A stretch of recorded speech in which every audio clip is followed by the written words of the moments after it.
श्रीगुरुभ्यो नमः। हरि ओम। व्यासाय भवनाशाय श्रीशाय गुणराशये हृद्याय शुद्धविद्याय मध्वाय च नमो नमः। बुद्धिर्बलं यशोधैर्यं निर्भयत्वम् अरोगता अजाड्यं वाक्पटुत्वं च हनूमत्स्मरणात् भवेत्। भवति यदनुभावादेडमो कोऽपि वाग्मी जडमतिरपि जन्तुर्जायते प्राज्ञमौलिः।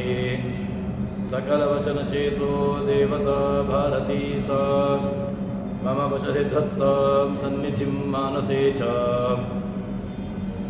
तपोविद्यावृत्त्यादिसद्गुणौघाकरानहं वादिराजगुरून् वन्दे हयग्रीवपदाश्रयान्। मिथ्यासिद्धान्तदुर्ध्वान्त विध्वंसनविचक्षणः जयतीर्थाख्यतरणिः भासतां नोर्दम्बरे। अर्थिकल्पितकल्पोऽयं प्रत्यर्थिगजकेसरी व्यासतीर्थगुरुर्भूयात् अस्मदिष्टार्थसिद्धये।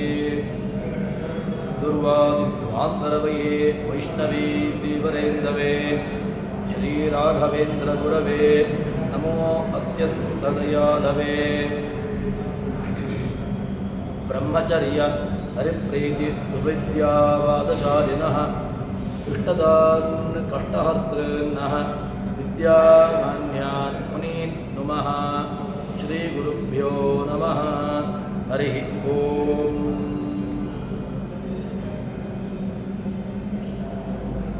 ಹಿಂದಿನ ಪದ್ಯದಲ್ಲಿ ಜಗನ್ನಾಥದಾಸರು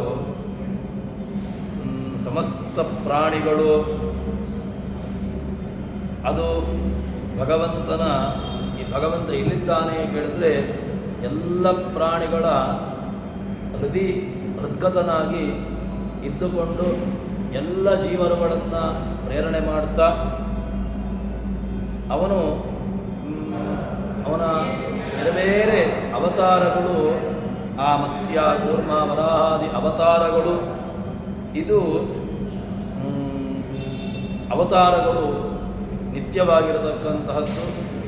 ಅಂತಹ ನಿತ್ಯವಾದಂತಹ ಅವತಾರಗಳು ಆ ಭಗವಂತನ ಅದು ಎಲ್ಲ ಕಾಲದಲ್ಲೂ ಕೂಡ ತಾನಿದ್ದುಕೊಂಡು ಅವನ ಅನಂತ ರೂಪಗಳು ಎಲ್ಲ ಪ್ರಾಣಿಗಳ ಹೃದ್ಗತವಾಗಿದೆ ಎಂಬುದಾಗಿ ಜಗನ್ನಾಥದಾಸರು ತಿಳಿಸ್ತಾ ಇದ್ದಾರೆ. ಅದಾದ ಮೇಲೆ ಮುಂದೆ ಭಗವಂತನ ಆ ಜಲಚರ ಪ್ರಾಣಿಗಳು ಯಾವ ರೀತಿಯಾಗಿ ಅದು ಶರಧಿಯನ್ನು ಆಶ್ರಯಿಸಿಕೊಂಡಿದೆಯೋ ಅದೇ ರೀತಿಯಾಗಿ ಇಡೀ ಜಗತ್ತು ಯಾರನ್ನು ಆಶ್ರಯಿಸಿಕೊಂಡಿದೆ, ಇಡೀ ಜಗತ್ತಿಗೆ ಆಶ್ರಯ ಯಾರು ಅಂತ ವಿಚಾರವನ್ನು ನಮಗೆ ತಿಳಿಸ್ತಾರೆ ದಾಸರು. ಶರಧಿಯೊಳು ಮಕರಾದಿ ಜೀವರು ಇರಳು ಹಗಲು ಏಕಪ್ರಕಾರದಿ ಚರಿಸುತ್ತ ಅನುಮೋದಿಸುತ್ತ ಚರಿಸುತ್ತ ಇಪ್ಪಲಂದದಿ ಜಗತ್ರಯವು ಇರುತಿಹವು ಜಗದೀಶನ ಉದರದಿ ಕರೆಸುವುದು ಪ್ರತಿಬಿಂಬನಾಮದಿ ಧರಿಸಿಹದು ಹರಿನಾಮ ರೂಪಗಳನ್ನು ಅನವರತ. ಅಂತಹ ಭಗವಂತನ ರೂಪದ ವಿಮರ್ಶೆಯನ್ನು ಇಲ್ಲಿ ಹೇಳ್ತಾರೆ. ಆ ಭಗವಂತ ಹೇಗಿದ್ದಾನೆ, ಇಡೀ ಜಗತ್ತು ಯಾರನ್ನು ಆಶ್ರಯಿಸಿಕೊಂಡಿದೆ ಅಂತಂದರೆ ಅದಕ್ಕೆ ಉತ್ತರವನ್ನು ಕೊಡ್ತಾರೆ. ಶರಧಿಗಳು ಮಕರಾದಿ ಜೀವರುಗಳು, ಹೇಗೆ ಎಲ್ಲ ಜೀವರಾಶಿಗಳು ಏನು ಮತ್ಸ್ಯಾದಿ ಜಲಚರ ಪ್ರಾಣಿಗಳು, ಈ ಮತ್ಸ್ಯಾದಿ ಜಲಚರ ಪ್ರಾಣಿಗಳಿಗೆ ಯಾವುದು ಆಶ್ರಯ? ಅದಕ್ಕೊಂದು ಆಶ್ರಯ ಬೇಕು. ಆಶ್ರಯಿಗಳು ಮಕರಾದಿಗಳಾಗಬಹುದು, ಆದರೆ ಮಕರ ಮತ್ಸ್ಯ ಇತ್ಯಾದಿಗಳಾಗಬಹುದು. ಅದಕ್ಕೆ ಆಶ್ರಯ ಸ್ಥಾನ ಶರದಿ, ಆಶ್ರಯಿ ಮಕರಾದಿಗಳು ಅಂತ ಇಟ್ಟುಕೊಳ್ಳುವ. ಈ ಮಕರಾದಿ ಜೀವರುಗಳು ಶರಧಿಯಲ್ಲಿ ಯಾವ ರೀತಿಯಾಗಿ ಅದು ತಾವು ಆಶ್ರಯವನ್ನು ಪಡ್ಕೊಂಡು ಇದೆಯೋ, ಹೇಗೆ ಇರುಳು ಹಗಲು ಏಕಪ್ರಕಾರದಿ ಎಲ್ಲ ಕಾಲದಲ್ಲಿಯೂ ಕೂಡ ಮತ್ಸ್ಯಾದಿ ಮತ್ಸ್ಯವನ್ನು ನೀರಿನಿಂದ ಹೊರಕ್ಕೆ ತೆಗೆದೆವು ಅಂತ ಹೇಳಿದರೆ ಮತ್ಸ್ಯಕ್ಕೆ ಯಾವ ಕಾಲಕ್ಕೂ ಅದು ಉಳಿಯೋದಿಲ್ಲ, ಅದು ಕೊನೆಯನ್ನು ಕಾಣ್ತದೆ. ಇಲ್ಲಿ ಹೇಳುವಂತಹ ವಿಚಾರಗಳೇನು ಅಂತ ಕೇಳಿದರೆ, ಈ ಎರಡು ಹಗಲು ಏಕಪ್ರಕಾರದಿ ಚರಿಸುತ್ತ ಅನುಮೋದಿಸುತ್ತ ಈ ಒಂದು ರಾತ್ರಿಯಲ್ಲಿ ಹಗಲು ರಾತ್ರಿ ಅಂತ ಹೇಳಿಕೊಂಡು ಒಂದೇ ಪ್ರಕಾರವಾಗಿ ಅದು ಅಲ್ಲಿದೆ. ಅಂತಹ ಆ ಮತ್ಸ್ಯಾದಿಗಳು ಏನಾಗಿದೆ ಅಂತ ಕೇಳಿದರೆ ಅದಕ್ಕೆ ಆಶ್ರಯ ಸ್ಥಾನವಾದದ್ದು ನೀರು ಅಂತಾಯಿತು. ಹಾಗಿದ್ದರೆ ಭಗವಂತ ಯಾರಿಗೆ ಆಶ್ರಯ? ಅವನನ್ನು ಯಾರು ಆಶ್ರಯ ಪಡ್ಕೊಂಡಿದ್ದಾರೆ ಅಂತ ಕೇಳಿದರೆ ಅದಕ್ಕೆ ಹೇಳ್ತಾರೆ, ಚರಿಸುತ್ತ ಅನುಮೋದಿಸುತ್ತ ಈ ಜಗತ್ರಯವು, ಈ ಜಗತ್ತು ಏನಾಗಿದೆ ಅಂತ ಕೇಳಿದರೆ ಇರುತಿಯಹವು ಜಗದೀಶನುದರದಿ. ಇದಕ್ಕೆ ಆಶ್ರಯ ಸ್ಥಾನ ಯಾವುದು ಅಂತಾಯಿತು ಕೇಳಿದರೆ ಉದರ, ಭಗವಂತನ ಉದರ ಇಡೀ ಜಗತ್ತಿಗೆ ಆಶ್ರಯ ಸ್ಥಾನ ಅಂತಾಯಿತು. ಇಡೀ ಜಗತ್ತುಗಳು ಕೂಡ ಈ ಭಗವಂತನ ಉದರವನ್ನು ಆಶ್ರಯಿಸಿಕೊಂಡು ತಾವು ಇವೆ ಎಂತಾಯಿತು. ಸರಿ, ಹಾಗಿದ್ದರೆ ಇರುತಿಯವು ಜಗದೀಶನುದರದಿ ಕರೆಸುವುದು ಪ್ರತಿಬಿಂಬ ನಾಮದಿ. ಅದಾದ ಮೇಲೆ ಮುಂದೆ ಹೇಳ್ತಾರೆ, ಈ ಜಗದೀಶನ ಭಗವಂತನ ಉದರದಲ್ಲಿ ಹೇಗಿದೆ ಕೇಳಿದರೆ ಪ್ರತಿಬಿಂಬ, ಬಿಂಬಸ್ಥಾನೀಯನಾಗಿ ಭಗವಂತ, ಪ್ರತಿಬಿಂಬಸ್ಥಾನೀಯರಾಗಿ ಇಡೀ ಜಗತ್ತಿನಲ್ಲಿರತಕ್ಕಂತಹ ಜೀವರಾಶಿಗಳು. ನಾವು ನಿತ್ಯದಲ್ಲಿಯೂ ಕೂಡ ಹೇಳುವಂತಹದ್ರಲ್ಲಿ ಇದೆಯಲ್ವ, ಬಿಂಬ ಅಸಿ ಪ್ರತಿಬಿಂಬ ಅಸ್ಮಿ ಅಂತ. ಅದೇ ರೀತಿಯಾಗಿ ಇಡೀ ಜಗತ್ತಿನ ಪ್ರಾಣಿಗಳಿಗೆ, ಚೇತನ ರಾಶಿಗಳಿಗೆ ಅವನು ಬಿಂಬನಾಗಿ ಪ್ರತಿಬಿಂಬಸ್ಥಾನೀಯರಾಗಿರತಕ್ಕಂತಹದ್ದು ಎಲ್ಲ ಚೇತನ ರಾಶಿಗಳು, ಜೀವರಾಶಿಗಳು ಕರೆಸುವುದು ಪ್ರತಿಬಿಂಬನಾಮದಿ ಧರಿಸಿಹದು ಹರಿನಾಮ ರೂಪಗಳನ್ನು. ಅದರ ಒಳಗೆ ಭಗವಂತನ ಇಡೀ ನಾಮ ರೂಪ ಎಲ್ಲವೂ ಕೂಡ ಇದೆ ಅಂತ ಹೇಳ್ತಾರೆ. ಆದ್ದರಿಂದ ಈ ಉದರದಲ್ಲಿ ಭಗವಂತನ ತಸ್ಯೋದರಸ್ಥ ಜಗತಃ ಸದಮಂದ್ರ ಸಾಂದ್ರ ಸ್ವಾನಂದ ತುಷ್ಟವಪುಷಃ ರಮಾರಮಸ್ಯ ಅಂತ ಹೇಳಿಕೊಂಡು ನಾವು ಹೇಳ್ತೇವಲ್ವ. ಆ ಭಗವಂತ ಎಲ್ಲಿದ್ದಾನೆ, ಹೇಗಿದ್ದಾನೆ ಕೇಳಿದರೆ ಅವನ ಉದರದಲ್ಲಿ ಇಡೀ ತಸ್ಯೋದರಸ್ಥ ಜಗತಃ ಸದಮಂದ್ರ ಸಾಂದ್ರ ಸ್ವಾನಂದ ತುಷ್ಟವಪುಷೋಪಿ ರಮಾರಮಸ್ಯ ಭೂತೈರಿಜಾಶ್ರಿನಸ್ಯ ತೃಪ್ತಿ ಹೇತು ಶ್ರೀ ಈಕ್ಷಾಭೂವ ಪರನಾಮ ನಿಮೇಶಕಾಂತಿ ಅಂತ ಹೇಳಿಕೊಂಡು ಆಚಾರ್ಯರ ಮಾತು. ಈ ಆಚಾರ್ಯರು ಭಗವಂತನ ಉದರದಲ್ಲಿ ಇಡೀ ಜಗತ್ತು ಆಶ್ರಯವನ್ನು ಪಡೆದುಕೊಂಡಿದೆ ಅಂತ ಹೇಳಿಕೊಂಡು ಅದಕ್ಕೆ ದೃಷ್ಟಾಂತವನ್ನು ಕೊಟ್ಟು ಹೇಳಿದಂತಹ ವಿಚಾರ ಯಾವುದು ಕೇಳಿದರೆ ನೀರಿನಲ್ಲಿರತಕ್ಕಂತಹ ಜಲಚರ ಪ್ರಾಣಿಗಳು ಅಂತ. ಜಲಚರ ಪ್ರಾಣಿಗಳಲ್ಲಿ ಎಲ್ಲವನ್ನೂ ಕೂಡ ಮಕರಾದಿಗಳು ನೀರಲ್ಲೂ ಇರ್ತವೆ, ಅದು ನೀರನ್ನು ಬಿಟ್ಟು ಕೂಡ ಇರ್ತವೆ. ಮಕರ, ಕೂರ್ಮ ಅದು ನೀರಿನಲ್ಲಿಯೂ ಇರ್ತದೆ, ನೀರನ್ನು ಬಿಟ್ಟು ಅದು ಮೇಲೆಯೂ ಇರ್ತದೆ. ನಾವು ಇಲ್ಲಿ ಭಗವಂತನನ್ನು ಬಿಟ್ಟು ಇರಲಿಕ್ಕಾಗೋದಿಲ್ಲ, ಜೀವರಾಶಿಗಳಿಗೆ ಯಾರನ್ನು ಬಿಟ್ಟು ಇರಲಿಕ್ಕಾಗೋದಿಲ್ಲ ಅಂತ ಕೇಳಿದರೆ ಅದು ಅಹಂ ಅಂತ. ಯಾರು? ಅಹೇಯತ್ವಾತ್ ಅಹಂ ನಾಮ. ನಾವು ಜೀವರಾಶಿಗಳು ಭಗವಂತನನ್ನು ಬಿಟ್ಟು ಇರಲಿಕ್ಕಾಗೋದಿಲ್ಲವಾದ್ದರಿಂದಾಗಿ ಅವನು ಅಹಂ ಎಂಬುದಾಗಿ ಪ್ರತಿಪಾದ್ಯನಾಗ್ತಾನೆ. ಅಂತಹ ಅಹಂ ಪ್ರತಿಪಾದ್ಯನಾದಂತಹ ಭಗವಂತನನ್ನು ಜೀವರಾಶಿಗಳು ಬಿಟ್ಟಿರಲಿಕ್ಕಾಗೋದಿಲ್ಲ. ಹೇಗೆ ಅಂತ ಕೇಳಿದರೆ ಅದಕ್ಕೆ ಹೇಳ್ತಾರೆ, ಹೇಳಿದಲ್ವ ಮತ್ಸ್ಯಾದಿಗಳು, ಮತ್ಸ್ಯ ಅದನ್ನು ನೀರಿನಿಂದ ಹೊರಕ್ಕೆ ತೆಗೆದೆವು ಅಂತಾದರೆ ಅದಕ್ಕೆ ಅದು ಒಂದು ಕ್ಷಣವೂ ಕೂಡ ನಿಲ್ಲೋದಿಲ್ಲ. ಆ ಮತ್ಸ್ಯ ತನ್ನ ಜೀವನವನ್ನು ಕೊನೆ ಮಾಡಿಬಿಡ್ತದೆ ನೀರಿನಿಂದ ಹೊರಗೆ ತೆಗೆದಾಗ. ಅದೇ ರೀತಿಯಾಗಿ ಭಗವಂತನ ಕೃಪೆ, ಭಗವಂತನ ಕರುಣೆ, ಭಗವಂತನ ದೃಷ್ಟಿ ಯಾವಾಗ ನಮ್ಮಿಂದ ಹೊರಟು ಹೋಯಿತು ಆವಾಗ ಈ ಜೀವನ ಅಂತ್ಯವೂ ಕೂಡ ನಿಶ್ಚಿತ. ಅದಕ್ಕೋಸ್ಕರವಾಗಿ ಭಗವಂತ ಎಲ್ಲ ಜೀವರಾಶಿಗಳಲ್ಲಿ ಅವನಿರ್ತಾನೆ ಎಂಬುದಾಗಿ ಇದಕ್ಕೆ ಉತ್ತರವನ್ನು ಕೊಟ್ಟ ಹಾಗಾಯಿತು. ಇಡೀ ಜಗತ್ತು ಅಧೀನ ಯಾರ ಅಧೀನವಾಗಿದೆ ಕೇಳಿದರೆ ಅವನ ಅಧೀನತ್ವ ಅದು. ಇಡೀ ಜಗತ್ತು ಅವನ ಅಧೀನವಾಗಿದೆ ಎಂಬುದಾಗಿ ಇಲ್ಲಿ ತೋರಿಸ್ತಾರೆ. ಅದಕ್ಕೆ ಇನ್ನು ಇಲ್ಲಿ ಬಿಂಬ ಪ್ರತಿಬಿಂಬ ಭಾವವನ್ನು ಹೇಳಿದ್ದಾರೆ. ಈ ಬಿಂಬ ಪ್ರತಿಬಿಂಬ ಭಾವದ ಸೂತ್ರದಲ್ಲಿಯೂ ಕೂಡ ನಾವು ಇದನ್ನು ನೋಡಬಹುದು.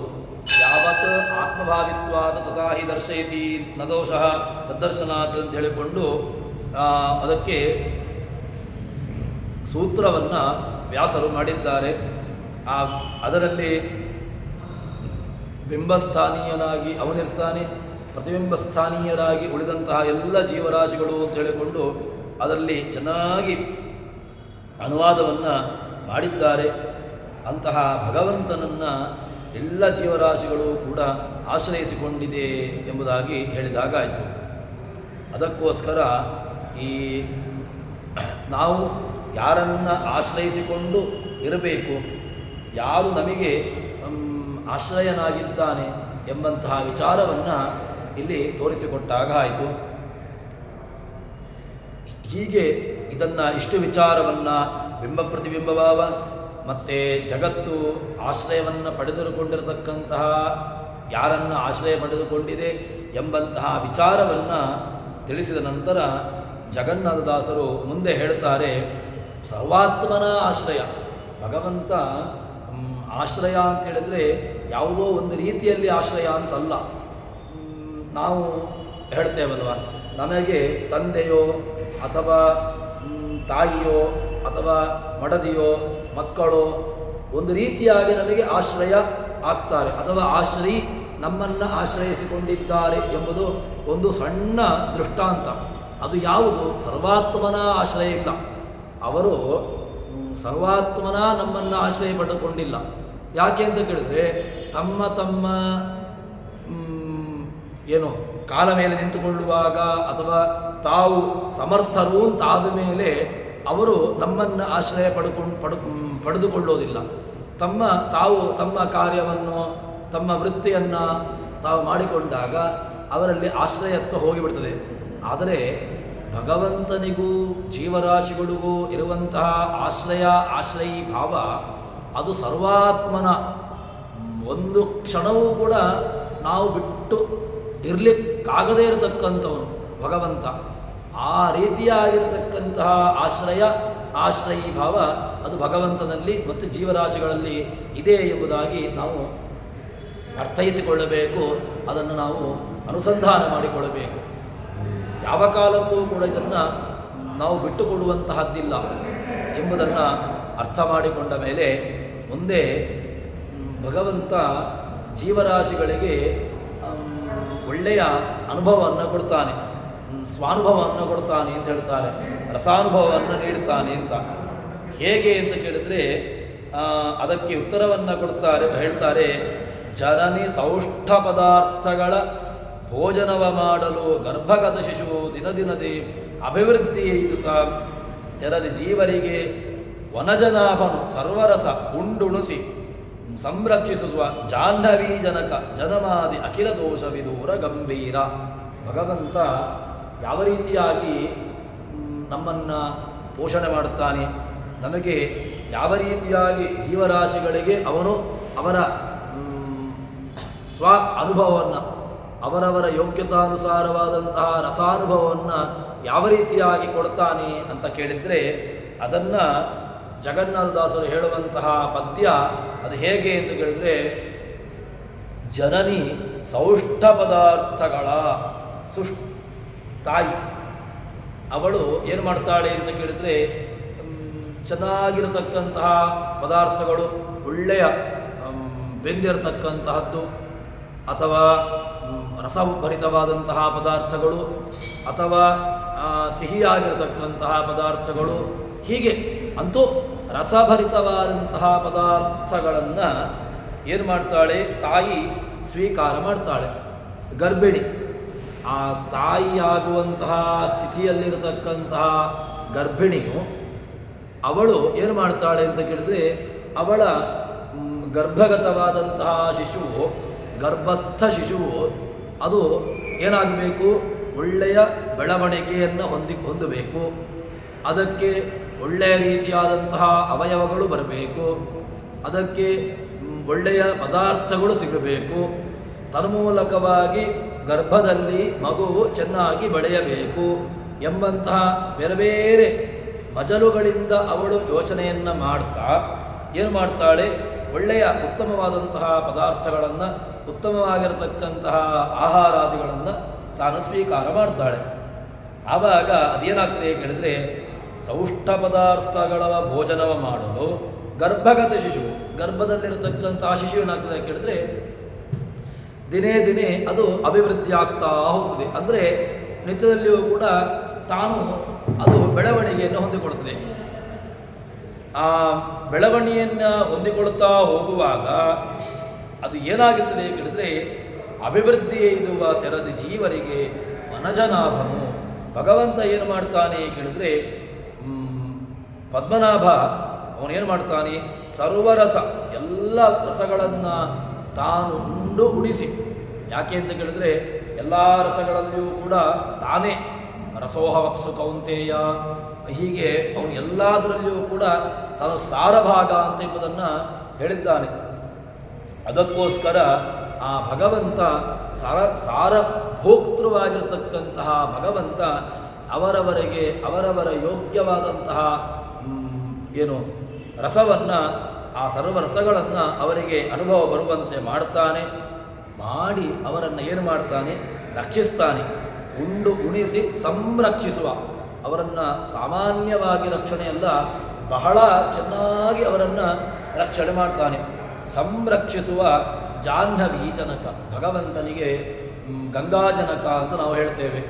ಆ ಗಂಗಾಜನಕನಾಗಿರತಕ್ಕಂತಹ ಭಗವಂತ ಏನು ಮಾಡ್ತಾನೆ, ಜನ್ಮಾದಿ ಅಖಿಳ ದೋಷ ವಿದೂರ. ಭಗವಂತನಲ್ಲಿ ಯಾವುದೂ ಕೂಡ ಇಲ್ಲವೇ ಇಲ್ಲ. ಯಾವುದಿಲ್ಲ ಅಂತ ಕೇಳಿದ್ರೆ, ಜನ್ಮಾದಿ ಅಖಿಲ ದೋಷಗಳು. ಜನ್ಮ ಎಂಬುದು ದೋಷ. ಜನ್ಮ ಮತ್ತು ಸೃಷ್ಟಿ ಸ್ಥಿತಿ ಇದೆಲ್ಲವೂ ಕೂಡ ಒಂದು ರೀತಿಯಾಗಿ ದೋಷಕ್ಕೆ ಕಾರಣವಾಗ್ತದೆ. ಸೃಷ್ಟಿ ಹುಟ್ಟಿದ ಅಂತ ಹೇಳಿದರೆ, ಹುಟ್ಟಿದವನು ಸಾಯಬೇಕು. ಒಂದಲ್ಲ ಒಂದು ದಿವಸ ತಾನು ಇಲ್ಲಿಂದ ಹೋಗುವಂತಹದ್ದು ನಿಶ್ಚಿತ. ಅಂತಹ ಜನ್ಮಾದಿಗಳು ಇಲ್ಲದೇ ಇರತಕ್ಕಂಥವು. ಯಾರಿಗೆ ಜನ್ಮಾದಿಗಳಿಲ್ಲ, ಭಗವಂತನಲ್ಲಿ ಯಾವ ಕಾಲಕ್ಕೂ ಕೂಡ ಜನ್ಮಾದಿಗಳನ್ನು ನಾವು ಚಿಂತನೆ ಮಾಡಲಿಕ್ಕಿಲ್ಲ. ಯಾವ ಕಾಲಕ್ಕೂ ಕೂಡ ಜನ್ಮಾದಿಗಳನ್ನು ಹೊಂದದೇ ಇರತಕ್ಕಂಥವನು. ಅಂತಹ ಜನ್ಮಾದಿ ಅಖಿಲ ದೋಷ, ಯಾವ ದೋಷಗಳೂ ಕೂಡ ಇರದೇ ಇರತಕ್ಕಂಥವನು. ದೋಷ ವಿದೂರ ಗಂಭೀರ, ಅಂತಹ ಅಪ್ರಮೇಯ, ಅವನನ್ನು ತಿಳ್ಕೊಳ್ಳಿಕ್ಕೂ ಕೂಡ ಸಾಧ್ಯವಾಗದೇ ಇರತಕ್ಕಂಥವನು ಎಂಬುದಾಗಿ ಇಲ್ಲಿ ಹೇಳ್ತಾರೆ. ಅದಕ್ಕೋಸ್ಕರ ಗರ್ಭಿಣಿ ಅವಳು ಸ್ವೀಕಾರವನ್ನು ಮಾಡುವಾಗ ಸೌಷ್ಠವ ಪದಾರ್ಥಗಳನ್ನೇ ಸ್ವೀಕಾರ ಮಾಡ್ತಾಳೆ. ಅವಳು ಅಸಾರವಾದಂತಹ ಭಾಗವನ್ನು ಅವಳು ಸ್ವೀಕಾರ ಮಾಡಲಿಕ್ಕೆ ಹೋಗೋದೇ ಇಲ್ಲ.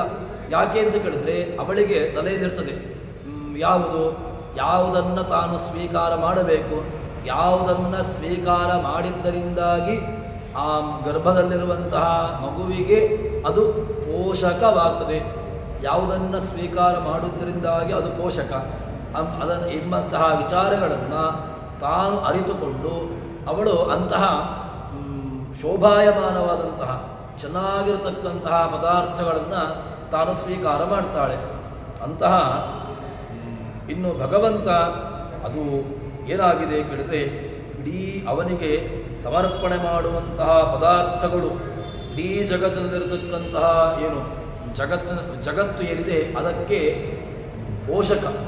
ಭಗವಂತನಿಗೆ ಇಡೀ ಜಗತ್ತು ಅವನೇನನ್ನು ಸ್ವೀಕಾರ ಮಾಡಿದಾನೆ, ಅದರ ಮೂಲಕವಾಗಿ ಜಗತ್ತು ನಡೆಯುವಂತಹದ್ದು. ನಾವು ಯತಿರಿ ಭಗವಂತನನ್ನು ಅಥವಾ ಯತಿಗಳಿಗೆ ನಾವು ಹಸ್ತೋದಕಾದಿಗಳನ್ನು ಕೊಡುವಾಗ ಅಲ್ಲಿ ನಾವು ಹೇಳ್ತೇವೆ, ಯತಿರ್ಯಸ್ಯ ಗೃಹೇ ಭುಂಕ್ತೆ ತತ್ರ ಭುಂಕ್ತೆ ಜಗತ್ರಯಂ ಅಂತ ಹೇಳಿಕೊಂಡು, ಅದರಲ್ಲಿ ಹರಿರ್ಯಸ್ಯ ಗೃಹೇ ಭುಂಕ್ತೆ ತತ್ರ ಭುಂಕ್ತೆ ಜಗತ್ರಯಂ.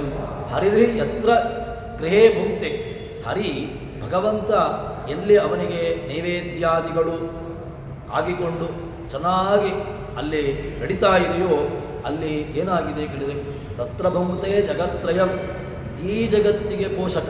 ಯಾಕೆ?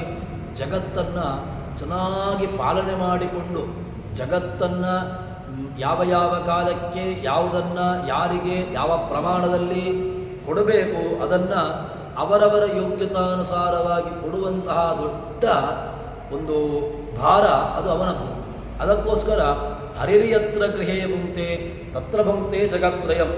ಭಗವಂತನಿಗೆ ಎಲ್ಲಿ ನಾವು ನೈವೇದ್ಯಾದಿಗಳನ್ನು ಕೊಟ್ಟು ಚೆನ್ನಾಗಿ ಪೂಜಾದಿಗಳನ್ನು ಮಾಡಿಕೊಂಡಿದ್ದೇವೆಯೋ ಅಲ್ಲಿ ಜಗತ್ರಯಂ ಭುಂಕ್ತೆ, ಇಡೀ ಜಗತ್ತು ಅಲ್ಲಿ ಚೆನ್ನಾಗಿ ಇದೆ ಅಂತ ಎಂಬುದನ್ನು ಅರ್ಥ ಮಾಡ್ತೇವೆ.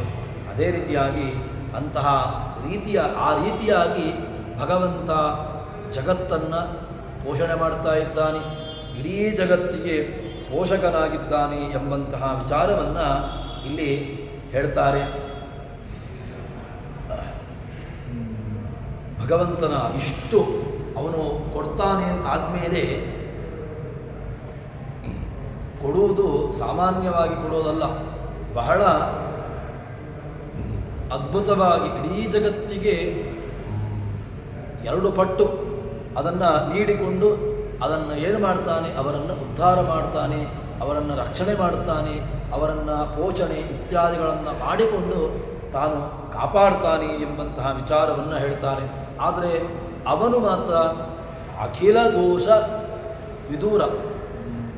ಭಗವಂತನ ಅವನಿಗೆ ಯಾವ ಕಾಲಕ್ಕೂ ಕೂಡ ದೋಷ ಗಂಧ, ಅದರ ಸಣ್ಣ ಒಂದು ಗಂಧವೂ ಕೂಡ ಅವನಿಗಿಲ್ಲ. ಅಸ್ಪಷ್ಟ ದೋಷ ದೂರಾಯ ಅಂತ ಹೇಳಿಕೊಂಡು ಅವನನ್ನು ಸ್ತೋತ್ರ ಮಾಡ್ತಾರೆ. ದೋಷದ ಗಂಧವೂ ಕೂಡ ಅವನಿಗೆ ತಾಗೋದಿಲ್ಲ, ಲವಲೇಶಗಳು ಕೂಡ ಅವನಿಗೆ ಅದನ್ನು ತಾಗೋದಿಲ್ಲ ಅಂತ ಹೇಳಿಕೊಂಡು ಅಷ್ಟು ಭಗವಂತನನ್ನು ಸ್ತೋತ್ರ ಮಾಡತಕ್ಕಂತಹದ್ದು. ಅಂತಹ ಉತ್ಕೃಷ್ಟತಮನಾಗಿರತಕ್ಕಂತಹ ಭಗವಂತ ಏನಾಗಿದ್ದಾನೆ, ಇಡೀ ಜಗತ್ತನ್ನು ಸರ್ವರಸವನ್ನು ಕೊಟ್ಟು ಅವರವರಿಗೆ ಯೋಗ್ಯತಾನುಸಾರವಾಗಿ ಅವರನ್ನು ಕೊಟ್ಟು ಅವರನ್ನು ಕಾಪಾಡ್ತಾ ತಾನು ಇದ್ದಾನೆ ಎಂಬುದಾಗಿ ಹೇಳ್ತಾರೆ. ಅದಕ್ಕೆ ಇನ್ನು ಮುಂದೆ ಇಂತಹ ದೋಷ ವಿದೂರ ಗಂಭೀರ ಅಪ್ರಮೇಯ ಭಗವಂತ ಎಂಥವನು ಕೇಳಿದ್ರೆ ಮೇಯ ಅಲ್ಲ. ಮೇಯ ಅಲ್ಲ ಅಂತ ಹೇಳಿದ್ರೆ ಭಗವಂತ ತಿಳ್ಕೊಳ್ಳಿಕ್ಕೆ ಯೋಗ್ಯ ಅಲ್ಲ. ಅಂದರೆ ಏನರ್ಥ ಕೇಳಿದ್ರೆ ಪೂರ್ಣವಾಗಿ ಸಾಕಲ್ಲೇನ ತಿಳ್ಕೊಳ್ಳಿಕ್ಕೆ ಸಾಧ್ಯವೇ ಇಲ್ಲ. ಏನೋ ಅಲ್ಪ ಸ್ವಲ್ಪ ತಿಳ್ಕೊಳ್ಬೋದು ಅಷ್ಟೇ ಹೊರತು ಪೂರ್ಣವಾಗಿ ನಾನು ದೇವರನ್ನು ತಿಳ್ಕೊಂಡೆ, ಭಗವಂತನ ಪೂರ್ಣ ಜ್ಞಾನ ನನಗೆ ಬಂತು, ಭಗವಂತನನ್ನು ಇನ್ನೇನೂ ಕೂಡ ಭಗವಂತನನ್ನು ತಿಳ್ಕೊಳ್ಳಿಕ್ಕಿಲ್ಲ, ಇಲ್ಲವೇ ಇಲ್ಲ. ಭಗವಂತನನ್ನು ಪೂರ್ಣವಾಗಿ ತಿಳ್ಕೊಳ್ಳಿಕ್ಕೆ ಯಾರಿಂದಲೂ ಸಾಧ್ಯ ಇಲ್ಲ. ಅದಕ್ಕೋಸ್ಕರ ಅವನು ಅಪ್ರಮೇಯ ಎಂಬುದಾಗಿ ಅವನನ್ನು ಕರೀತಾರೆ. ಅಂತಹ ಭಗವಂತ ಎಂಬುದಾಗಿ ಹೇಳಿ ಮುಂದೆ ಒಂದು ದೊಡ್ಡ ವಿಚಾರವನ್ನು ಹೇಳ್ತಾರೆ. ಅದೇನು ಕೇಳಿದ್ರೆ ನಮ್ಮಲ್ಲಿರತಕ್ಕಂತಹ ಆಸೆ, ದುರಾಸೆಯೋ ಆಸೆಯೋ ಇದೆಲ್ಲವೂ ಕೂಡ ನಮ್ಮಲ್ಲಿರುವಂತಹದ್ದು. ಅಂತಹ ಆಸೆಯನ್ನು ನಾವು ಏನು ಮಾಡ್ತೇವೆ ಕೇಳಿದ್ರೆ ಅದನ್ನು ನಾವು ಗೆಲ್ಲಬೇಕು ಅಂತ ಹೇಳ್ತಾರೆ. ಅಲ್ಲ, ಆಸೆಯನ್ನು ಗೆಲ್ಲುವಂತಹ ಬಗೆ ಹೇಗೆ, ಆಸೆಯನ್ನು ಗೆಲ್ಲಿಕ್ಕೆ ಸಾಧ್ಯನೋ ಅಂತ ಕೇಳಿದ್ರೆ ಇದೆ, ಆಸೆಯನ್ನು ಗೆಲ್ಲಿಕ್ಕಾಗ್ತದೆ ಅಂತ ಹೇಳ್ತಾರೆ. ಯಾಕೆ ಅಂತ ಕೇಳಿದ್ರೆ ಒಳಗಾದವನು ಜನರಿಗೆ ದಾಸನೆನಿಸುವ ಆಸೆಯನ್ನು ನಿಜ ದಾಸಿಗೈದಿಹ ಪುಂಸಗೆಲ್ಲರೂ ದಾಸರೆನಿಸುವರು. ಶ್ರೀಶನಂಘ್ರಿ ಸರೋಜಯುಗಳ ನಿರಾಸೆಯಿಂದಲೇ ಭಜಿಸಿ ಒಲಿದು ರಮಾಸಹಿತ ತನ್ನನೇ ಕೊಡುವ ಕರುಣಾ ಸಮುದ್ರ ಹರಿ. ಆ ಭಗವಂತ ಏನು ಮಾಡ್ತಾನೆ ಕೇಳಿದ್ರೆ ಉದ್ಧಾರ ಮಾಡ್ತಾನಂತೆ. ಯಾರಿಗೆ ಕೊಡ್ತಾನೆ, ಯಾರಿಗೆ ತಾನು ತನ್ನನ್ನೇ ಕೊಡ್ತಾನೆ ಅಂತ ಕೇಳಿದ್ರೆ ಅದಕ್ಕೆ ಹೇಳ್ತಾರೆ ಆಸೆಗೊಳಗಾದವನು. ಯಾರಿಗೆ ಆಸೆ ಎಂಬುದಿದೆ ಅಥವಾ ಆಸೆಯ ಹಿಂದೆ ಯಾರು ಹೋಗಿದ್ದಾನೆ ಅವನಿಗೆ ಆಗೋದಿಲ್ಲ. ಆಸೆಗೆ ಒಳಗಾದವನು ಜನರಿಗೆ ದಾಸನೆನಿಸುವ ಅವನೇನಾಗ್ತಾನೆ ಕೇಳಿದ್ರೆ ಅವನು ದಾಸನಾಗಿಬಿಡ್ತಾನೆ. ಹೇಳ್ತೇವಲ್ಲ ನಾವೊಂದು ಪ್ರಸಿದ್ಧವಾಗಿರತಕ್ಕಂತಹ ಒಂದು ಸುಭಾಷಿತ ಇದೆ. ಏನು ಕೇಳಿದ್ರೆ ಆಶಾಯಾ ದಾಸಾಹ ತೇ ದಾಸಾಹ ಸರ್ವಲೋಕಸ್ಯ ಆಶಾದಾಸಿ ಯೇಷಾಂ ತೇಷಾಂ ದಾಸಾಯತೆ ಲೋಕಃ. ಆಶಾ ಯೇಷಾಂ ದಾಸೀ ತೇಷಾಂ ದಾಸಾಯತೆ ಲೋಕಃ. ಆಸೆ ಯಾರು ಆಶಯ ದಾಸರಾಗಿ ಬಿಟ್ಟಿದ್ದಾರೆ, ಅಂದರೆ ಆಶಯ ದಾಸರಾಗುವುದು ಅಂತ ಹೇಳಿದ್ರೆ ವಿಪರೀತವಾಗಿ ಅದು ಬೇಕು ಇದು ಬೇಕು ಆಗಬೇಕು ಹೀಗೆ ಬೇಕು ಆ ರೀತಿಯಾಗಿ ಮಾಡಬೇಕು ಈ ರೀತಿಯಾಗಿ ಮಾಡಬೇಕು ಎಂಬಂತಹ ವಿಪರೀತವಾಗಿರತಕ್ಕಂತಹ ಆಸೆ, ಆ ಆಸೆಯ ದಾಸನಾಗಿ ಬಿಟ್ಟಿದ್ದಾನೆ. ತಾನು ಆಸೆಯನ್ನು ಬಿಟ್ಟಿರಲಿಕ್ಕೆ ಸಾಧ್ಯವೇ ಇಲ್ಲ ಎಂಬಂತಹ ಮಟ್ಟಿಗೆ ಆಸೆಯ ಹಿಂದಕ್ಕೆ ಹೋಗಿಬಿಟ್ಟಿದ್ದಾನೆ. ಅವನಿಗೆ ತೇ ದಾಸಾಹ ಸರ್ವಲೋಕಸ್ಯ, ಅವನು ಏನಾಗಿರ್ತಾನೆ ಕೇಳಿದ್ರೆ ಇಡೀ ಜಗತ್ತಿಗೆ ಅವನು ದಾಸನಾಗಿ ಬಿಡ್ತಾನಂತೆ. ಯಾಕೆ ಅಂತ ಕೇಳಿದ್ರೆ ಅವನಿಗೆ ಅವನ ಕಂಟ್ರೋಲು ಅದು ಆಸೆಯ ಮೇಲಿದೆ. ಆಸೆಯ ಮೇಲೆ ಇರುವುದರಿಂದಾಗಿ ಅವನು ಅವನು ದಾಸನಾಗಿ ಬಿಡ್ತಾನೆ. ಜಗತ್ತಿನಿಂದ ಬಿಟ್ಟು ಇರಲಿಕ್ಕಾಗದೇ ಇರುವಂತಹ ರೀತಿಯಲ್ಲಿ ಅಷ್ಟು ಒಂದು ವಿಪರೀತವಾದಂತಹ ಮಟ್ಟಿನಲ್ಲಿ ತಾನು ಆಸೆಯ ದಾಸನಾಗಿ ಬಿಟ್ಟು ತಾನು ಯಾವತ್ತೂ ಕೂಡ ಮೇಲಕ್ಕೆ ಬರದೇ ಇರತಕ್ಕಂಥ ರೀತಿಯಲ್ಲಿ ಆಗಿಬಿಡ್ತಾನೆ. ಆದ್ದರಿಂದ ಆಶಾಹ ಯಾ ದಾಸಾಹ ತೇ ದಾಸಾಹ ಸರ್ವಲೋಕಸ್ಯ, ತೇ ಸರ್ವಲೋಕಸ್ಯ, ಎಲ್ಲ ಜನರಿಗೂ ಕೂಡ ದಾಸರಾಗಿ ಬಿಡ್ತಾರೆ ಅವರು ಆಶಾ. ಆದರೆ ಆಶಾ ಏಷಾಂ ದಾಸೀ ತೇಷಾಂ, ಆಶೆಯನ್ನೇ ಯಾರು ಗೆದ್ದು ಅದನ್ನೇ ತನ್ನ ದಾಸರನ್ನಾಗಿ ಮಾಡಿಕೊಂಡು ಬಿಟ್ಟಿದ್ದಾನೆ, ಆಸೆಯನ್ನು ಮೀರಿ ಆಸೆಯನ್ನು ಮೆಟ್ಟಿ ನಿಂತಿದ್ದಾನೆ, ಅವನು ತೇ ದಾಸಾಯತೆ ಲೋಕ, ಅವನಿಗೆ ಲೋಕವೇ ಅವನ ದಾಸನಾಗಿ ಬಿಡುತ್ತೆ. ಆದ್ದರಿಂದ ನಾವು ಆಶೆಯ ದಾಸರಾಗುವುದಲ್ಲ, ಆಸೆ ನಮ್ಮ ದಾಸರಾಗಿ ಬಿಡಬೇಕು. ಈ ರೀತಿಯಾಗಿ ನಾವು ವಿಪರೀತವಾಗಿರಬೇಕು. ಆಸೆಯ ಹಿಂದೆ ಹೋಗುವುದಲ್ಲ, ಆಸೆ ನಮ್ಮ ಹಿಂದೆ ಬರುವಂತೆ ಅದನ್ನು ನಮ್ಮ ಕಾಲ ಬುಡಕ್ಕೆ ಹಾಕಿ ಅದನ್ನು ನಾವು ಮೆಟ್ಟಿ ನಿಂತು ಮೇಲಕ್ಕಿರಬೇಕು ಅಂತ. ಆ ರೀತಿಯಾಗಿ ಯಾರಿರ್ತಾನೆ ಅವನು ಗೆದ್ದವ, ಅವನು ನಿಜವಾಗಲೂ ಕೂಡ ಜ್ಞಾನಿ ಎಂಬುದಾಗಿ ಅವನು ಅನಿಸಿಕೊಳ್ಳುತ್ತಾನೆ ಅಂತ ಹೇಳ್ತಾರೆ. ಅದಕ್ಕೋಸ್ಕರ ಆಸೆಗೊಳಗಾದವನು ಜನರಿಗೆ ದಾಸನೆನಿಸುವ ಆಶೆಯನ್ನು ನಿಜದಾಸಿಗೈದಿಹ. ಆಸೆಯನ್ನು ಯಾರು ದಾಸರಂತೆ ಮಾಡಿಕೊಂಡಿದ್ದಾರೆ ಅವರು ನಿಜವಾಗಿಯೂ ಕೂಡ ಏನಾಗಿರ್ತಾರೆ, ಪುಂಸಾಗೆಲ್ಲರೂ ಅವರು ಆಸೆಯ ದಾಸರಾಗಿರತಕ್ಕಂಥವರು. ಅವರು ಮನುಷ್ಯರಿಗೆ ಎಲ್ಲರಿಗೂ ಕೂಡ ಅವರು ದಾಸರಾಗಿ ಬಿಡ್ತಾರೆ. ಯಾಕೆ? ಅವರಿಗೆ ಮೇಲೆ ಬರಲಿಕ್ಕೇ ಗೊತ್ತಿಲ್ಲ, ಅಷ್ಟು ಕೆಳಗಿನ ವ್ಯವಸ್ಥೆಯಲ್ಲಿ ಬಿಡ್ತಾರೆ. ಆದ್ದರಿಂದ ಅವರಿಗೆ ಯಾವ ಕಾಲಕ್ಕೂ ಕೂಡ ಮೇಲಕ್ಕೆ ಬರಬೇಕು ಎಂಬಂತಹ ಒಂದು ಸಣ್ಣ ಪ್ರಜ್ಞೆ ಅದು ಬರದೇ ಇರುವುದರಿಂದಾಗಿ ಅವರು ದಾಸರಾಗಿ ಬಿಡ್ತಾರೆ ಅಂತ ಹೇಳ್ತಾರೆ. ಅದಾದ ಮೇಲೆ ಮುಂದೆ ಹೇಳ್ತಾರೆ, ಶ್ರೀಶನಂಗ್ರಿ ಸರೋಜಯುಗಳ. ಹಾಗಿದ್ದರೆ ಏನು ಮಾಡಬೇಕು ಕೇಳಿದ್ರೆ, ಶ್ರೀಶನಂಗ್ರಿ ನಾವು ಯಾರನ್ನು ಮೊರೆ ಹೊಂದಬೇಕು ಅಂತ ಕೇಳಿದ್ರೆ ಅದಕ್ಕೆ ಉತ್ತರವನ್ನು ಕೊಡುವಂತಹದ್ದು ಶ್ರೀಶನಂಗ್ರಿ. ನಮಗೆ ಯಾರ ಅಂಗ್ರಿಗಳು ಬೇಕು, ಯಾರ ಪಾದ ಕಮಲಗಳು ಬೇಕು, ಯಾರ ಪಾದ ಕಮಲಗಳನ್ನು ನಾವು ಆಶ್ರಯ ಪಡಬೇಕು, ಆಶ್ರಯಿಸಬೇಕು ಕೇಳಿದರೆ ಶ್ರೀಶನಂಗ್ರಿ, ಭಗವಂತನ ಪಾದ. ಶ್ರೀಶನ ಅಂಗ್ರಿಗಳನ್ನು ಪಾದಕಮಲಗಳನ್ನು ಯಾರು ನಿಷ್ಕಲ್ಮಶವಾಗಿ ಕೇವಲ ತೋರ್ಪಡಿಕೆಗೋ ಅಥವಾ ಆ ರೀತಿಯಾದಂತಹದ್ದನ್ನು ಇಲ್ಲಿ ಖಂಡನೆ ಮಾಡ್ತಾರೆ. ಅದಕ್ಕೋಸ್ಕರ ಶ್ರೀಶನಂಗ್ರಿ ಸರೋಜಯುಗಳ ನಿರಾಸೆಯಿಂದಲೇ ಹೇಗಿರಬೇಕು ಕೇಳಿದರೆ, ನಿರಾಸೆ, ಆಶೆ ಎಂಬುದು ಇರಬಾರ್ದು. ನಿರಾಸೆಯಿಂದಲೇ ಭಜಿಸಿ ಒಲಿದು, ಯಾರು ಭಜಸೇವಾಯಾಮ್ ಭಜತಿ, ಯಾರು ಭಜಸೇವಾಯಾಮ್ ಅಂತ ಭಜತಿ ಸೇವತೆ ಹೇಗಿರಬೇಕು ಕೇಳಿದರೆ, ಅಲ್ಲಿ ಎರಡು ಧಾತುಗಳನ್ನು ಭಜಸೇವಾಯಾಮ್ ಅಂತ. ಆ ಸೇವಕ ತಾನು ಅವನ ಸೇವಕ ಭೃತ್ಯ ಎಂಬಂತಹ ರೀತಿಯಲ್ಲಿ ತಾನಿರಬೇಕು ಹೊರತು ತಾನೇ ಸ್ವಾಮಿ ಅಂತಿದ್ದರೆ ಆಗೋದಿಲ್ಲ. ಮಮ ಸ್ವಾಮಿ ಹರಿಹಿ ನಿತ್ಯಂ ಸರ್ವಸ್ಯ ಪತಿರೇವಚ, ಈ ಚಿಂತನೆ ನಮ್ಮದು ಇರಬೇಕು. ಮಮ ಸ್ವಾಮಿ, ನನ್ನ ಸ್ವಾಮಿ ಯಾರು ಕೇಳಿದ್ರೆ ಹರಿ, ಮತ್ತು ನಿತ್ಯಂ, ಇದು ಯಾವಾಗ ಕೇಳಿದ್ರೆ ನಿತ್ಯಂ ಸರ್ವಸ್ಯ ಪತಿ, ಮತ್ತು ಅವನು ಏನಾಗಿದ್ದಾನೆ ಕೇಳಿದ್ರೆ ಸರ್ವಸ್ಯ ಪತಿ, ಅವನು ಎಲ್ಲದಕ್ಕೂ ಕೂಡ ಪತಿಯಾಗಿದ್ದಾನೆ. ಪತಿ ಪಾಲಯತಿ, ಅವನೇನು ಪತಿ ಅಂತ ಹೇಳಿದ್ರೆ ಪಾಲಯತಿ, ಅವನು ಚೆನ್ನಾಗಿ ನಮ್ಮನ್ನು ಪಾಲನೆ ಮಾಡತಕ್ಕಂಥವನು ಅಂತ ಹೇಳ್ತಾರೆ. ಅಂತಹ ಶ್ರೀಶನಂಗರಿ ಸರೋಜಯುಗಳ ನಿರಾದೆಯಿಂದಲೇ ಭಜಿಸಿ ಉಳಿದು ಯಾರು ಈ ಥರನಾಗಿ ಭಜಿಸ್ತಾನೆ, ಅವನನ್ನು ಸೇವೆ ಮಾಡ್ತಾನೆ, ಒಲಿದು ಅಂಥವರಿಗೆ ಒಲಿತಾನೆ. ಒಲಿದು ರಮಾಸಹಿತ ಭಗವಂತ ಏನಾಗಿರ್ತಾನೆ ಕೇಳಿದ್ರೆ ರಮಾಸಹಿತನಾಗಿ ರಮಯತಿ ಮಾತು ಹೇಳಿದ್ರೆ ಒಂದು ಜ್ಞಾನ, ರಮಾಸಹಿತನಾಗಿ ನಮ್ಮನ್ನು ಜ್ಞಾನದಲ್ಲಿ ರಮಿಸುವಂತೆ ಮಾಡ್ತಾನೆ. ಮಾ ಶಬ್ದಕ್ಕೆ ಜ್ಞಾನ ಅಂತ ಒಂದು ಅರ್ಥವನ್ನು ಹೇಳ್ತಾರೆ. ಆ ಮಾ ಅಂತ ಹೇಳಿದ್ರೆ ಒಳ್ಳೆಯ ಜ್ಞಾನ, ಆ ಒಳ್ಳೆಯ ಜ್ಞಾನದಲ್ಲಿ ನಮ್ಮನ್ನು ಇಟ್ಟು ನಮ್ಮನ್ನು ಪಾಲನೆ ಮಾಡತಕ್ಕಂಥವನು ಅಂತ ಹೇಳ್ತಾರೆ. ಅಂತಹ ಇನ್ನೊಂದು ಏನು ಕೇಳಿದರೆ ನೇರವಾದಂತಹ ಅರ್ಥ ಅದು ಯಾವುದು ಕೇಳಿದ್ರೆ ರಮಾ ಅಂತ ಹೇಳಿದ್ರೆ ಲಕ್ಷ್ಮೀ. ಯಾಕೆ ಅವಳು ಏನಾಗಿದ್ದಾಳೆ ಕೇಳಿದ್ರೆ ತಾತ್ಪರ್ಯ ನಿರ್ಣಯದಲ್ಲಿ ಆಚಾರ್ಯರು ಹೇಳ್ತಾರಲ್ವ, ಲಕ್ಷ್ಮಿಯೇ ಭಾಗ್ಯಸ್ಯ ದೇವತಾ ಅಂತ. ಅವಳು ಭಾಗ್ಯಲಕ್ಷ್ಮಿ. ಏನಾಗಿದ್ದಾಳೆ ಕೇಳಿದ್ರೆ ಅವಳು ಭಾಗ್ಯಲಕ್ಷ್ಮಿ ಅಂತ ಹೇಳ್ತಾರೆ.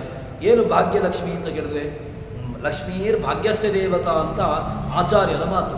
ಅಂತಹ ಆಚಾರ್ಯರು ಭಾಗ್ಯದ ದೇವತೆಯನ್ನಾಗಿ ಹೇಳಿದ್ದು ಲಕ್ಷ್ಮಿಯನ್ನು.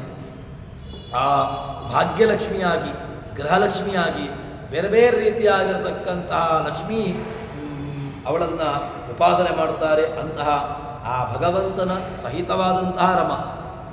ಭಗವಂತ ಹೇಗಿದ್ದಾನೆ, ಯಾರ ಜೊತೆಗಿದ್ದಾನೆ ಕೇಳಿದ್ರೆ ರಮಾ, ಜ್ಞಾನವನ್ನು ಕೊಡುವಂತಹ ಭಾಗ್ಯಪ್ರದಳಾದಂತಹ ಭಾಗ್ಯದಾಯಕಳಾದಂತಹ ರಮಾಸಹಿತವಾಗಿ ಅವಳ ಭಗವಂತನನ್ನು ಧ್ಯಾನ ಮಾಡಬೇಕು. ಧ್ಯಾನ ಮಾಡಿದಾಗ ಹೇಗೆ ಧ್ಯಾನ ಮಾಡಬೇಕು ಹೇಳಿದ್ರೆ ನಿರಾಸೆಯಿಂದಲೇ ಭಜಿಸೆ.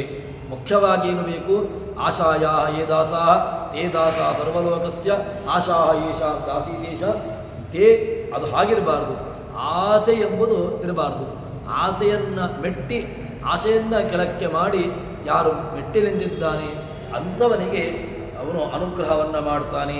ಹೇಗೆ ಮಾಡ್ತಾನೆ ಕೇಳಿದ್ರೆ ರಮಾಸಹಿತ, ತಾನು ರಮಾಸಹಿತನಾಗಿ ತನ್ನನ್ನು ಕೊಡುವಾಗ ರಮಾಸಹಿತವಾಗಿಯೇ ತಾನು ನೀಡ್ತಾನೆ. ತನ್ನನ್ನೇ ಕೊಡುವ ಕರುಣಾ ಸಮುದ್ರ ಹರಿ ಭಗವಂತ ಅಷ್ಟು ಕರುಣಾಳು ಎಂಬುದಾಗಿ ಅವನನ್ನು ಹೇಳ್ತಾರೆ. ಭಗವಂತನ ಪೂಜೆಗೆ ಯಾವುದು ಬೇಕು, ಯಾವುದು ಅತೀ ಅವಶ್ಯಕ ಅಂತ ಕೇಳಿದ್ರೆ ಸಂಪತ್ತಿಲ್ಲ ಅಂತಾದರೆ ಏನೂ ಕೂಡ ಆಗಲಿಕ್ಕೆ ಆಗೋದಿಲ್ಲ. ನಮಗೆ ಸಂಪತ್ತು ಕೊಟ್ಟಾಗಲೂ ಕೂಡ ಈ ಚಿಂತನೆ ಬರೋದಿಲ್ಲ. ಅದಕ್ಕೋಸ್ಕರ ಭಗವಂತನನ್ನು ಯಾವ ರೀತಿಯಾಗಿ ನಾವು ಉಪಾಸನೆ ಮಾಡಬೇಕು ಕೇಳಿದರೆ ಈ ಉಪಾಸನೆಯಿಂದಾಗಿ ನಮಗೆ ಉಪಾಸನೆಯ ಬಗೆಯನ್ನು ತಿಳಿಸಿಕೊಡ್ತಾರೆ. ಭಗವಂತನನ್ನು ರಮಾ ಸಹಿತವಾಗಿ, ಲಕ್ಷ್ಮೀ ಸಹಿತವಾಗಿ, ಶ್ರೀಕರನಾಗಿ ಭಗವಂತ ಶ್ರೀಕರ ಏನಾಗಿದ್ದಾನೆ, ಅವನು ಎಲ್ಲ ಕಡೆಗಳಲ್ಲೂ ಕೂಡ ಭಗವಂತನನ್ನು ಮಂಗಲಾಚರಣೆಯನ್ನು ಅಥವಾ ಸ್ತೋತ್ರವನ್ನು ಮಾಡುವಾಗ ಹೇಗೆ ಮಾಡ್ತಾರೆ ಕೇಳಿದರೆ ಶ್ರೇಯಃಪತ್ಯೆ ನಿತ್ಯ ಗಣಿತ ಅಂತ ಹೇಳಿಕೊಂಡು ಅಲ್ಲಿ ಮಾಡ್ತಾರೆ. ಇನ್ನು ಭಗವಂತನನ್ನು ಬೇರೆ ಬೇರೆ ಉಪಾಸನೆ ಮಾಡುವಂತಹ ಅಥವಾ ಸ್ತೋತ್ರ ಮಾಡುವಂತಹ ಸಂದರ್ಭದಲ್ಲಿ ಎಲ್ಲ ಕಡೆಗಳಲ್ಲೂ ಕೂಡ ಉಪಾಸನೆ ಮಾಡುವಂತಹ ಬಗೆ ಲಕ್ಷ್ಮೀ ಸಹಿತವಾಗಿರತಕ್ಕಂತಹ ನಾರಾಯಣನನ್ನೇ. ಆ ಲಕ್ಷ್ಮೀ ಸಹಿತವಾದಂತಹ ಚಿಂತನೆಯನ್ನೇ ಎಲ್ಲ ಕಡೆಗಳಲ್ಲೂ ಕೂಡ ಕೊಡ್ತಾ ಬಂದದ್ದು, ಹೇಳ್ತಾ ಬಂದದ್ದು, ಅದನ್ನು ನಮಗೆ ಉಪಾಸನೆ ಮಾಡಬೇಕು ಅಂತ ಹೇಳಿದ್ದು. ಆ ಥರನಾದಂತಹ ಉಪಾಸನೆಯನ್ನು ಮಾಡಿದವನಿಗೆ ಏನಾಗ್ತದೆ ಕೇಳಿದರೆ ರಮಾಸಹಿತ ತನ್ನನ್ನೇ ಕೊಡುವ ಕರುಣಾ ಸಮುದ್ರ, ತನ್ನನ್ನೇ ತಾನು ಕೊಟ್ಟು ಬಿಡುತ್ತಾನೆ ಅಂಥವನು ಎಂಬುದಾಗಿ ಇಷ್ಟು ಭಗವಂತನ ಕಾರುಣ್ಯವನ್ನು ನಮಗೆ ಹೇಳ್ತಾರೆ. ಅಂತಹ ಕರುಣಾ ಸಾಗರ, ಕರುಣಾಪೂರ್ಣನಾಗಿರತಕ್ಕಂಥವನು ಹೇಳ್ತೇವಲ್ಲ, ಕರುಣಾಪೂರ್ಣ ವರಪ್ರದ ಚರಿತಂ ಜ್ಞಾಪಯ ಅಂತ ಹೇಳಿಕೊಂಡು ಅಂತಹ ಕರುಣಾಪೂರ್ಣ ಕರುಣಾರ್ಥಪೂರ್ಣಾಭ್ಯಾಂ ಲೋಚನಾಭ್ಯಾಂ ವಿಲೋಕಯ ಅಂತ ಹೇಳಿಕೊಂಡು ನಿತ್ಯದಲ್ಲಿಯೂ ಕೂಡ ನಾವು ಪೂಜೆಯನ್ನು ಮಾಡುವಾಗ ಹೇಳ್ತೇವೆ. ಕರುಣಾರದ ಪೂರ್ಣಾಭ್ಯಾಂ ಲೋಚನಾಭ್ಯಾಂ ವಿಲೋಕಯ ಸತ್ಪತ್ರಗಂಧ ಪುಷ್ಪಾಧೀರಚ್ಚಯ ಮೇತಾಹರೇ ಅಂತ ನಾವು ಹೇಳುವಂತಹ ನಿತ್ಯದಲ್ಲಿಯೂ ಕೂಡ ಆರಂಭದಲ್ಲಿ ಹೇಳುವಂತಹದ್ದು. ಅದರ ಅರ್ಥವನ್ನು ಅನುಸಂಧಾನ ಮಾಡಲಿಲ್ಲ, ಯಾವತ್ತೂ ಕೂಡ ಅನುಸಂಧಾನವನ್ನು ಮಾಡಲಿಕ್ಕೆ ಹೋಗಲಿಲ್ಲ. ಕರುಣಾರಸ ಪೂರ್ಣಾಭ್ಯಾಂ, ಭಗವಂತನ ಕರುಣೆ ಅಥವಾ ಅವನ ದೃಷ್ಟಿ ಅದು ಹೇಗಿರಬೇಕು ಯಾವ ರೀತಿಯಾಗಿರಬೇಕು ಅಂತ ಕೇಳಿದರೆ ಕರುಣಾರಸ, ಆ ಭಗವಂತನ ಕಾರುಣ್ಯದ ರಸ ಅಥವಾ ಕಾರುಣ್ಯ ಎಂಬಂತಹ ಸಮುದ್ರ, ಆ ಸಮುದ್ರ ಅದರಲ್ಲಿ ವಿಪುಲವಾಗಿರತಕ್ಕಂತಹ ರತ್ನ, ನೀರು ಅಥವಾ ಹೀಗೆ ಬೇರೆ ಬೇರೆ ರೀತಿಯಾಗಿರತಕ್ಕಂತಹ ಉಪಯೋಗವಾಗಿರತಕ್ಕಂಥದ್ದಿದೆ. ಅಂತಹ ಹೇರಳವಾಗಿರತಕ್ಕಂತಹ ಕರುಣಾರಸ ಎಂಬುದು ನಮಗೆ ಬೇಕು. ಅಂತಹ ಕರುಣಾಪೂರ್ಣವಾದಂತಹ ದೃಷ್ಟಿಯಿಂದಾಗಿ ಭಗವಂತ ನಮ್ಮನ್ನು ಅವಲೋಕನ ಮಾಡಲಿ, ನಮ್ಮನ್ನು ನೋಡಲಿ ಎಂಬುದಾಗಿ ಹೇಳ್ತಾರೆ. ಅಂತಹ ಕರುಣಾ ಸಮುದ್ರನಾಗಿರತಕ್ಕಂತಹ ಭಗವಂತ ಎಂಬುದಾಗಿ ಇಲ್ಲಿ ಹೇಳ್ತಾರೆ. ಆ ಭಗವಂತ ನಮಗೆ ಆ ಉಪಾಸನೆಯಿಂದಾಗಿ ಹೇರಳವಾದಂತಹ ಸಂಪತ್ತು, ಯಾರಿಗೆ ಎಷ್ಟು ಬೇಕು ಅದಕ್ಕಿಂತಲೂ ಕೂಡ ಯೋಗ್ಯತೆ ಇದ್ದರೆ ಭಗವಂತ ಏನು ಮಾಡ್ತಾನೆ ಕೇಳಿದ್ರೆ ಅಷ್ಟು ಸಂಪತ್ತನ್ನು ಕೊಟ್ಟು ನಮ್ಮನ್ನು ಉದ್ಧಾರ ಮಾಡ್ತಾನೆ, ನಮ್ಮನ್ನು ಮೇಲಕ್ಕೆ ಎಳೀತಾನೆ ಎಂಬುದಾಗಿ ಇಲ್ಲಿ ಹೇಳ್ತಾರೆ. ಈ ಉಪಾಸನೆಗಳು ನಮಗೆ ಯಾರು ಇದೆ, ಆ ಉಪಾಸನೆ ಅಂದರೆ ಏನಾಯ್ತು, ಈಗ ಆಸೆಯನ್ನು ಗೆದ್ದು ಅದನ್ನು ತಾನು ಮೀರಿ ತಾನು ಅದರ ದಾಸನಾಗದೆ ಅದು ತನ್ನ ದಾಸವಾಗುವಂತೆ ಯಾರಿರ್ತಾನೆ ಅಂಥವನಿಗೆ ಭಗವಂತ ಉಳಿತಾನೆ. ಅಂಥವನಿಗೆ ಭಗವಂತ ಪೂರ್ಣನಾಗಿ ತನ್ನನ್ನು ತಾನು ತೋರಿಸಿಕೊಳ್ತಾನೆ ಎಂಬುದಾಗಿ ಹೇಳ್ತಾರೆ. ಮುಂದೆ ಅದಾದ ಮೇಲೆ ಹೇಳ್ತಾರೆ ಬ್ರಹ್ಮಜ್ಞಾನ, ಯಥೋಚಿತ ಬ್ರಹ್ಮಜ್ಞಾನ. ಯಾವುದು ತಾರಕ, ನಮ್ಮನ್ನು ಇಲ್ಲಿಂದ ಮುಂದಕ್ಕೆ, ತಾರಕ ಅಂತ ಹೇಳಿದರೆ ಇಲ್ಲಿಂದ ನಮ್ಮನ್ನು ಮುಂದಕ್ಕೆ ಕೊಂಡು ಹೋಗುವಂತಹದ್ದು ಅಂತ. ಯಾವುದು ತಾರಕ? ಯಥಾರ್ಥವಾದಂತಹ ಬ್ರಹ್ಮಜ್ಞಾನ ತಾರಕ, ರಾಮತಾರಕ ಅಂತ ಹೇಳ್ತೇವೆ. ರಾಮತಾರಕ ಮಂತ್ರ ಅಂತ ಹೇಳಿದ್ರೆ ಏನು? ರಾಮ ನನ್ನ ಅಥವಾ ರಾಮ ಮಂತ್ರವನ್ನು ಯಾರು ಅದನ್ನು ತನ್ನ ಅಧೀನವನ್ನಾಗಿ ತನ್ನ ಮಂತ್ರವನ್ನು ತಾನು ಒಳ್ಳೆಯ ಮಂತ್ರ ಉಪಾಸನೆಯನ್ನು ಮಂತ್ರಧ್ಯಾನವನ್ನು ಮಾಡಿದ್ದಾನೆ ಅಂಥವನಿಗೆ ಅದು ರಾಮ ಮಂತ್ರ ಎಂಬುದಾಗಿದೆ, ತಾರಕ ಆಗಿದೆ. ಅಂದರೆ ಏನು ಮಾಡ್ತದೆ, ಇಲ್ಲಿಂದ ನಮ್ಮನ್ನು ಮುಂದಕ್ಕೆ ಕೊಂಡು ಹೋಗ್ತದೆ. ಮುಂದಕ್ಕೆ ಅಂತ ಹೇಳಿದರೆ ನಾವು ಇಲ್ಲಿಂದ ಮುಂದಕ್ಕೆ ಹೋಗುವಂತೆ ಮಾಡ್ತದೆ ಅಂತ. ಅದಕ್ಕೋಸ್ಕರ ಇಲ್ಲಿ ಹೇಳ್ತಾರೆ, ದ್ಯುನದಿಯಾದ್ಯಂತವನ್ನು ಕಾಣದೆ ಮನುಜನೇತ್ರಗಳಲ್ಲಿ ತಾ ಮಜ್ಜನ ವಗೆಯೇ ಸಮಸ್ತ ದೋಷದಿ ಮುಕ್ತನಾತೆರದಿ ಅನಘಾಬಲಂತ ಅನಂತ ಸುಗುಣಗಳೊಂದೇ ಗುಣೋಪಾಸನವ ಗೈವ ಮಹಾತ್ಮ ಧನ್ಯ ಕೃತಾರ್ಥ ನಿಲ್ಲಿಸುವನು. ಭಗವಂತನನ್ನು ಯಥಾರ್ಥವಾಗಿ ಬ್ರಹ್ಮ ಎಂಬುದಾಗಿ ತಿಳ್ಕೊಳ್ಬೇಕು. ಬ್ರಹ್ಮ ಯಾಕೆ ಅವನು ಬ್ರಹ್ಮ? ಬೃಹ ಜಾತಿ ಇತ್ಯಾದಿಗಳಲ್ಲಿ ಬ್ರಹ್ಮ ಅಂತ ಹೇಳಿದರೆ ನಾವು ಪೂರ್ಣತ್ವಾತ್ ಬ್ರಹ್ಮ ಅಥವಾ ಹೀಗೆ ಬೇರೆ ಬೇರೆ ರೀತಿಯಾಗಿರತಕ್ಕಂತಹದ್ರಲ್ಲಿ ಬ್ರಹ್ಮವನ್ನು ನಾನು ಕರಿತೇವೆ. ಭಗವಂತ ಬ್ರಹ್ಮ ಯಾಕೆ ಅಂತ ಕೇಳಿದರೆ ಅದನ್ನು ಹೇಳ್ತಾರೆ, ದ್ಯುನದಿಯಾದ್ಯಂತವನು. ದ್ಯುನದಿ ದೇವನದಿ ಯಾವುದು ಕೇಳಿದರೆ ಗಂಗೆ. ಭಗವಂತನ ಪಾದದಿಂದಾಗಿ ಹರಿದುಕೊಂಡು ಬಂದಿರತಕ್ಕಂತಹದ್ದು ಗಂಗೆ. ಅಂತಹ ದ್ಯುನದಿ ಅದು ಅದರ ಆದಿ ಅಂತ, ಅದರ ಕೊನೆ ನಮಗೆ ಗೊತ್ತಾಗುವುದಿಲ್ಲ. ಅದರ ಆದಿ ಅಂತ್ಯವನ್ನು ನಮಗೆ ಗೊತ್ತಾಗದೆ ಏನು ಮಾಡ್ತೇವೆ ನಾವು? ಮನುಜ ಏಕತ್ರದಲ್ಲಿ ನಾವು ಯಾವುದೋ ಗಂಗೆಯ ಒಂದು ಮಗ್ಗುಲಲ್ಲಿ ನಾವು ಸ್ನಾನವನ್ನು ಮಾಡ್ತೇವೆ. ಗಂಗೆಯ ಎಲ್ಲ ಕಡೆಗಳಲ್ಲೂ ಕೂಡ ಪಕ್ಕ ನಾವು ಎಲ್ಲ ಕಡೆಗಳಲ್ಲೂ ಕೂಡ ಹೋಗಿ ಸ್ನಾನ ಮಾಡಲಿಕ್ಕಾಗೋದಿಲ್ಲ. ಹರಿದ್ವಾರದಲ್ಲಿ ಯಾವುದೋ ಒಂದು ಭಾಗಕ್ಕೆ ಹೋಗಿ ನಾವು ಸ್ನಾನ ಮಾಡ್ತೇವೆ. ಕಾಶಿಗೆ ಹೋಗ್ತೇವೆ, ಕಾಶಿಯಲ್ಲಿಯೂ ಕೂಡ ಯಾವುದೋ ಒಂದು ಭಾಗದಲ್ಲಿ ಸ್ನಾನ ಮಾಡ್ತೇವೆ. ಬದರಿಗೆ ಹೋಗ್ತೇವೆ, ಬದರಿಯಲ್ಲಿಯೂ ಕೂಡ ಯಾವುದೋ ಒಂದು ಸ್ನಾನವನ್ನು ಮಾಡ್ತೇವೆ. ಹೀಗೆ ಆ ದ್ಯುನದಿಯ ದೇವನದಿಯ ಏಕ ಭಾಗದಲ್ಲಿ ನಾವು ಸ್ನಾನವಾದಿಗಳನ್ನು ಮಜ್ಜನವನ್ನು ಮುಳುಗುವಿಕೆಯನ್ನು ಮಾಡುವಂತಹದ್ದು. ಆದರೆ ಅದರ ಸಾಮರ್ಥ್ಯ ಎಂತಹದ್ದು ಅಂತ ಕೇಳಿದರೆ ಏಕತ್ರದಲ್ಲಿ ತಾ ಮಜ್ಜನ ಬಗೆಯೇ ತಾನು ಸ್ನಾನವನ್ನು ಮಾಡುವಂತಹದ್ದು ಏಕತ್ರ, ಯಾವುದೋ ಒಂದು ಭಾಗ. ಆದರೆ ಸಮಸ್ತ ದೋಷದಿ ಮುಕ್ತ ನಮಃ ಅವನನ್ನು ಏನು ಮಾಡ್ತದೆ ಕೇಳಿದ್ರೆ ಅವಳು ನಿತ್ಯದಲ್ಲಿ ನಮ್ಮನ್ನು ಉದ್ಧಾರ ಮಾಡಿಬಿಡ್ತಾಳೆ. ಅದಕ್ಕೋಸ್ಕರವಾಗಿ ನಾವು ಸ್ನಾನಾದಿಗಳನ್ನು ಮಾಡುವಾಗ ಹೇಳುವಂತಹದ್ದಿದೆ.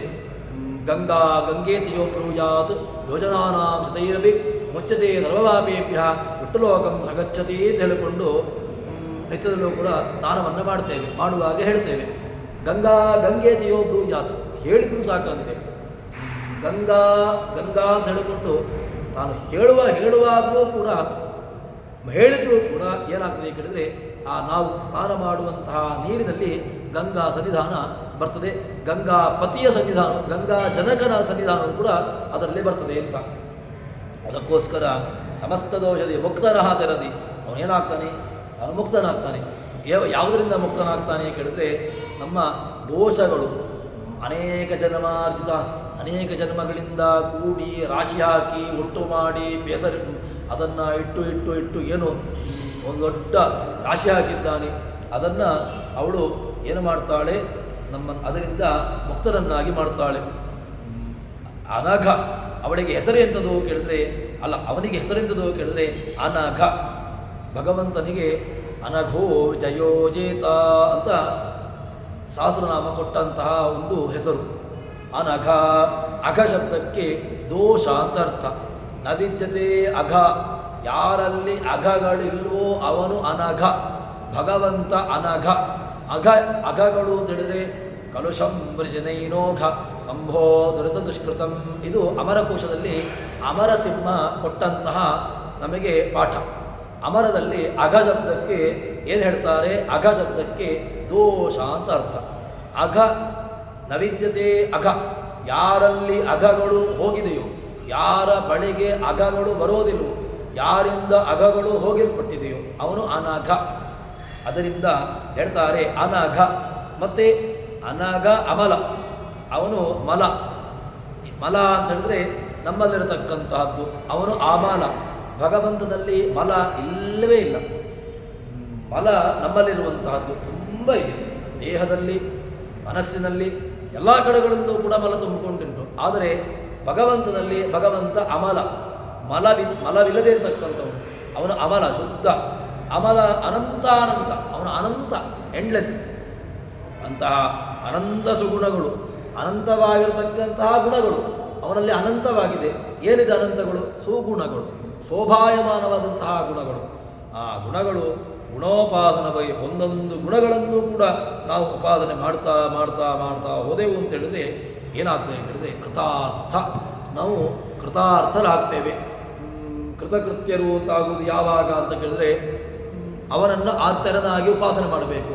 ಹೇಗೆ ಅಂತ ಕೇಳಿದ್ರೆ ಗಂಗೆಯಲ್ಲಿ ಒಂದು ಬದಿಯಲ್ಲಿ ಸ್ನಾನ ಮಾಡಿದಾಗಲೂ ಕೂಡ ನಾವು ಕೃತಾರ್ಥರಾಗ್ತೇವೆಯೋ, ಎಲ್ಲ ಕಡೆಗಳಲ್ಲೂ ಕಾಶಿಯಲ್ಲಿ ಊರು ತುಂಬ ತಿರುಗಾಡಿಕೊಂಡು ಹೋದಾಗಲೂ ಕೂಡ ಗಂಗೆ ಯಾವುದೋ ಒಂದು ಭಾಗದಲ್ಲಿ ಸ್ನಾನವನ್ನು ಮಾಡೋದು. ಹರಿದ್ವಾರದಲ್ಲಿ ಬೇಕಾದಷ್ಟು ಕಡೆಗಳಲ್ಲಿಯೂ ಕೂಡ ಗಂಗೆ ವ್ಯಾಪ್ತಿ ಇದ್ದರೂ ಕೂಡ ಯಾವುದೋ ಒಂದು ಭಾಗದಲ್ಲಿ ಹೋಗಿ ಸ್ನಾನವನ್ನು ಮಾಡೋದು. ಬದರಿಯಲ್ಲಿ ಗಂಗೆ ಅಲಕನಂದೆಯಾಗಿ ಇದ್ದರೂ ಕೂಡ ಯಾವುದೋ ಒಂದು ಭಾಗದಲ್ಲಿ ಸ್ನಾನವನ್ನು ಮಾಡೋದು. ಎಲ್ಲ ಕಡೆಗಳಲ್ಲೂ ಮುಳುಗಿ ಹಾಕಿಕೊಂಡು ಹೋಗೋದಲ್ಲ. ಆದರೆ ಭಗವಂತನ ಒಂದೊಂದು ಗುಣಗಳನ್ನು, ಅವನ ಗುಣಗಳ ಸಮುದ್ರದಲ್ಲಿ ನಾವು ಮುಳುಗಿ ಎದ್ದಾಗ ನಮ್ಮನ್ನು ಏನು ಮಾಡ್ತಾನೆ ಕೇಳಿದ್ರೆ ನಮ್ಮನ್ನೂ ಕೂಡ ಅನಘನನ್ನಾಗಿ ಮಾಡ್ತಾನೆ, ನಮ್ಮನ್ನೂ ಕೂಡ ಅಮಲನನ್ನಾಗಿ ಮಾಡ್ತಾನೆ, ನಮ್ಮನ್ನೂ ಕೂಡ ಸುಗುಣಗಳನ್ನಾಗಿ ನಮ್ಮನ್ನು ಮಾಡ್ತಾನೆ ಎಂಬುದಾಗಿ ದಾಸರು ನಮಗೆ ಉತ್ತರವನ್ನು, ನಮಗೆ ಮಾರ್ಗದರ್ಶನವನ್ನು ಕೊಡ್ತಾರೆ. ಈ ತೆರನಾದಂತಹ ಉಪಾಸನೆ ನಮ್ಮಿಂದ ನಿತ್ಯದಲ್ಲಿಯೂ ಕೂಡ ನಡೆಯುವಂತಾಗಲಿ ಎಂಬಲ್ಲಿ ಹರಿಪ್ರಿಯತಾ ಶ್ರೀಕೃಷ್ಣಾರ್ಪಿತಮಸ್ತು.